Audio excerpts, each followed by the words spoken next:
നിനക്കൊക്കെ പ്രാന്താണ് പെണ്ണുങ്ങളുടെ പിന്നാലെ പോവാൻ. നീ അവളെ വിളിക്കണ്ട, അവളെ തള്ളേനെ വിളിച്ച് കയറി പറ.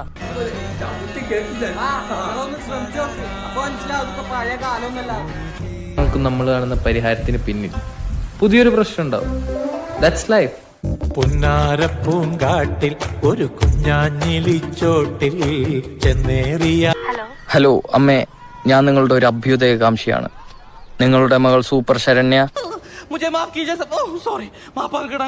ഞാൻ ബംഗാളിയല്ല, വാഴക്കാലുള്ള ഒരു മലയാളിയാ. എന്റെ അച്ഛൻ ഉച്ചക്കും കണമണ കണസ, വൈകിട്ടും ഗണമണ കൊണസ. പറ്റുള്ള ഏതൊരു കുട്ടിയും മറ്റൊരു പട്ടിയെ കണ്ട ഒന്ന് നിൽക്കും, ഒന്ന് കൊഞ്ചിക്കും. ഹലോ അച്ഛാ. മോനെ, എന്റെ കല്യാണം കഴിഞ്ഞോ?